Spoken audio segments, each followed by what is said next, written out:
eu topei meu dedão. No meio do caminho tinha uma pedra. Tinha uma pedra no meio do caminho. Caos, caos. Já tá. Congestionamento, correria, filas. São Paulo não pode parar. Até porque não ia ter vaga de estacionamento para todo mundo.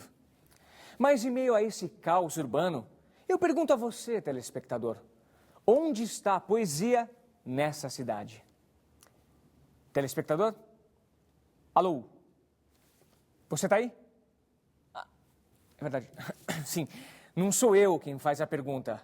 É o nosso Felipe Reis. Pois é, Gelson. Estou em uma das estações do metrô de São Paulo. E por aqui, muita gente ainda não sabe onde está a poesia.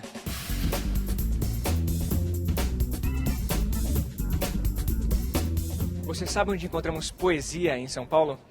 Não. Não, cara, não sei. Às vezes no metrô. No metrô tem? Sim, lógico que tem. Muitas vezes tem, aqui mesmo tem. Você chegou a reparar que no metrô tem umas poesias na parede, não? Em alguns metrôs dentro. No metrô tem, né? Muito bonitas, né? Fernando Pessoa e outros, né? Mar Português.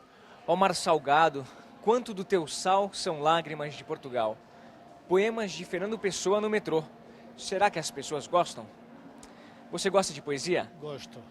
Conhece algum poema, algum poeta? Eu conheço alguns. Você conseguiria completar a frase: minha terra tem palmeiras? Não, não me recordo. Onde canta? O sabiá. As aves que aqui gorjeiam, não gorjeiam como lá. Não sabe de quem é esse poema?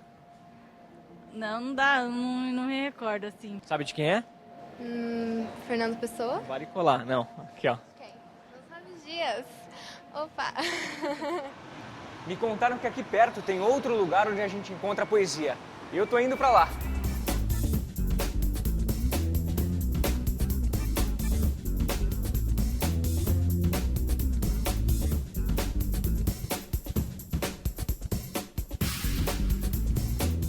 Estou na Casa das Rosas, um local de celebração da poesia, da literatura e da arte em geral. O professor e poeta Frederico Barbosa é o diretor da Poieses, uma organização social que cuida da Casa das Rosas, do Museu da Língua Portuguesa, da Casa Guilherme de Almeida e da Biblioteca de São Paulo. Professor, como é viver de poesia em uma cidade como São Paulo? Olha, quando a gente fez a Casa das Rosas, um espaço de poesia chamado Espaço Haroldo de Campos de Poesia e Literatura, as pessoas achavam que não viria ninguém. Quando o Museu da Língua Portuguesa foi inaugurado, as pessoas achavam que também não iria ninguém para lá. E, na verdade, hoje nós temos 50 mil pessoas por mês no Museu da Língua e chegamos a 12 mil pessoas por mês aqui na Casa das Rosas. Então, há um interesse muito grande pela poesia crescente na cidade de São Paulo.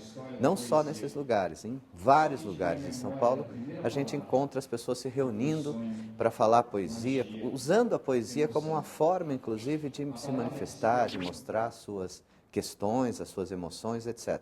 Há inúmeros saraus espalhados por São Paulo. E, professor, em meio a essa cultura de massa em que vivemos, ainda existe público para a poesia? O que é interessante é porque, na verdade, a cultura de massa, de certa maneira, implica uma atitude passiva daquela pessoa, do espectador, né? E nesses saraus as pessoas se expressam. Tem muita gente que começa a frequentar os saraus só para ouvir e depois começa a ficar com vontade de ir lá, falar um poema, escreve um poema, fala. Então, as pessoas participam e elas estão deixando de assistir a novela de televisão para ir participar desse sarau. Isso é uma coisa muito positiva na cidade de São Paulo. Eu acho que é uma revolução que as pessoas talvez não estejam tão atentas a isso. Está acontecendo um fenômeno de apropriação da poesia pela população de São Paulo. E, professor, além do sarau, que outra forma o jovem pode tomar contato com a poesia? Eu acho que a primeira coisa é perceber que a poesia é gostosa, que é interessante, que a poesia não é uma coisa chata, não é uma coisa, digamos, impositiva. Trabalhar com poesia é você investigar uma série de coisas interessantes. O próprio poema é sempre uma máquina de produzir sentidos e efeitos e é gostoso você brincar com essa máquina. Mais uma perguntinha. O senhor acha que a poesia tem seus mistérios? Olha, a poesia é uma máquina de criar mistérios. E o poeta é um grande construtor de mistérios condensados. Se você pegar Drummond, dos poemas mais conhecidos dele, que mais polêmica causou, foi publicado em 1928, é No Meio do Caminho, que diz assim: no meio do caminho tinha uma pedra no meio do caminho, no meio do caminho tinha uma pedra. Ele vai repetindo várias vezes isso, e na época em que foi publicado, as pessoas xingavam, achavam um absurdo. Mas por trás desse poema há uma referência a um grande poema da história da literatura, que é a Divina Comédia, do Dante Alighieri, que começa assim: nel mezzo del cammino, no meio do caminho. Né? Também é uma referência a um poema do Olavo Bilac, que se intitula Nel mezzo del cammino, e que é assim, o começo é assim: cheguei, chegaste, vinhas fatigado e triste, triste e fatigado eu vinha. Tinhas a alma de sonhos povoada, e a alma de sonhos povoada eu tinha. Vejam, o Drummond usa as mesmas repetições e as mesmas inversões sintáticas que Olavo Bilac utiliza. Né? Então ele está fazendo uma referência a Dante, a Olavo Bilac. Mais do que isso, há muita gente aponta que há um erro gramatical. Né? No meio do caminho tinha uma pedra.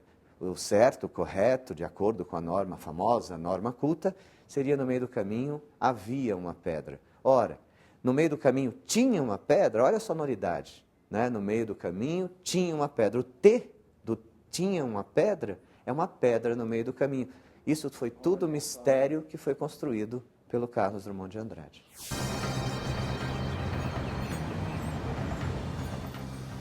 Não pode ser. Mundo, mundo, vasto mundo.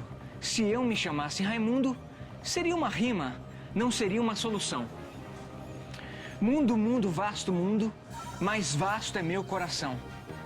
Eu não devia te dizer, mas essa lua, mas esse conhaque botam a gente comovido como o diabo. Então, a gente comovido? Não seria a gente comovida, já que gente é uma palavra no feminino? Pois é, um mistério, Marília. Olá, Rita. Oi. Tudo bom? Tudo bom? Por favor, procura para mim esse termo aqui. Certo, vamos lá? Gilda. Nunca existiu uma mulher como Gilda. Descobri. Descobriu o quê? O problema de concordância? Não, descobri o que é gauche. É uma palavra francesa que significa esquerdo, mas nesse caso tem mais o sentido de torto, ou melhor, marginalizado. Ah, que ótimo! Que bom! Então seria: vai, Carlos, ser marginalizado na vida? Pobre Carlos. Bom, mas esse mistério desse agente comovido ainda continua. Pois é. Precisamos de ajuda. Especializada. É.